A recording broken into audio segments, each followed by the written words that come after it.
നേരം വെളുത്തിരിക്കുന്നു. രാവിലെ അല്പം ശാന്തമായ കാലാവസ്ഥയായിരുന്നു. അതുവരെ പക്ഷികൾ ചില്ലയ്ക്കുന്ന ശബ്ദം ആണ് കേട്ടുകൊണ്ടിരുന്നത്. പെട്ടെന്ന് വലിയൊരു യന്ത്രത്തിന്റെ ശബ്ദം കേട്ടു. മരങ്ങൾ മുറിക്കുന്ന ശബ്ദമായിരുന്നു. അതുകേട്ടാണ് അനസ് ഉണർന്നത്. അവൻ ജനാലയിലൂടെ പുറത്തേക്ക് നോക്കി. വലിയ യന്ത്രങ്ങൾ കൊണ്ട് വൃക്ഷങ്ങൾ മുറിക്കുകയാണ്. അവനത് സഹിക്കാനായില്ല. അവന്റെ മനസ്സിൽ അസ്വസ്ഥത നിറഞ്ഞു. അച്ഛാ, എന്തിനാണ് ഇത്രയും വലിയ മരങ്ങൾ നീക്കം ചെയ്യുന്നത്?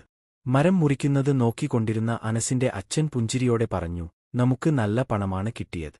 ഈ ഭൂമി നിർമ്മാണത്തിന് കൊടുക്കാനാണ്. മനസ്സ് ശാന്തമാക്കാൻ അവൻ അരികെയുള്ള കാടിലേക്ക് നടക്കാൻ തുടങ്ങി. കാടിന്റെ മധുരമുള്ള കാറ്റ് അവനെ ശാന്തമാക്കി. നടന്നു പോവുന്നതിനിടെ ഒരു പഴയ വൃക്ഷം കണ്ടു. അതിന്റെ ചുവട്ടിൽ ചെറിയൊരു വാതിൽ പോലെ കണ്ടു. അതിന്മേൽ പൊൻ നിറത്തിൽ കുറിച്ചിരുന്നു, ജീവന്റെ വാതിൽ. അനസ് അതിനടുത്തേക്ക് പോയി ഇരുന്നു. അപ്പോൾ വാതിലിൽ നിന്ന് ശബ്ദം കേട്ടു. ആ വാതിൽ തുറക്കുമ്പോൾ അകത്തുനിന്ന് ഒരു കൈ പുറത്തേക്ക് വന്നു. അത് അനസിനെ അകത്തേക്ക് വലിച്ചു കൊണ്ടുപോയി. അനസ് വീണ്ടും കണ്ണ് തുറക്കുമ്പോൾ കണ്ടത് മനോഹരമായ ഒരു ലോകം. പ്രകൃതിയുടെ ശക്തി നിറഞ്ഞ അതിശയകരമായ ഒരു ഭൂമി. അവന്റെ ചുറ്റും 4 യുവാക്കളുണ്ടായിരുന്നു. അവനെ കണ്ട് ഒരു ചെറിയ വൃദ്ധൻ അവന്റെ അടുത്ത് എത്തി. പുഞ്ചിരിയോടെ അയാൾ പറഞ്ഞു, നീയാണ് തിരഞ്ഞെടുക്കപ്പെട്ടവരിൽ ഒരാൾ. നിന്നെപ്പോലെ 4 പേർ കൂടിയുണ്ട്. നിങ്ങൾ 5 കാവലാളുകൾ. ഈ ലോകത്തെ സംരക്ഷിക്കേണ്ടത് നിങ്ങളുടെ ഉത്തരവാദിത്വം ആണ്. അനസിന് ഒന്നും മനസ്സിലായില്ല. അവന്റെ അവസ്ഥ മനസ്സിലാക്കി ഒരു പെൺകുട്ടി അവന്റെ അടുത്തു വന്നു പറഞ്ഞു, അനസേ, ഇപ്പോഴത്തെ നിന്റെ മാനസികാവസ്ഥ എനിക്ക് മനസ്സിലാകും.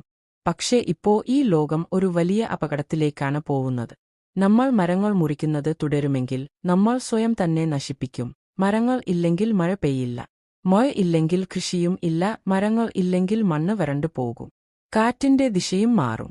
പുഴകളും വറ്റിപ്പോകും. മൃഗങ്ങൾ ഇല്ലാതാകും. ഒടുവിൽ നമ്മൾക്കു തന്നെ ജീവിക്കാൻ കഴിയാതെ പോകും. നമുക്ക് ചെയ്യാൻ പറ്റുന്നത് നമ്മൾ ചെയ്യണം. അനസ് ഒടുവിൽ കാര്യങ്ങൾ മനസ്സിലാക്കി.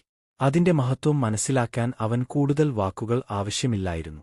അവൻ തീരുമാനിച്ചു, അതെ, പ്രകൃതിയെ സംരക്ഷിക്കണം. അവർ ഒരുമിച്ചു തീരുമാനിച്ചു. ഇതിന്റെ തുടർച്ച കാണാൻ ഈ ചാനലിൽ സബ്സ്ക്രൈബ് ചെയ്യൂ.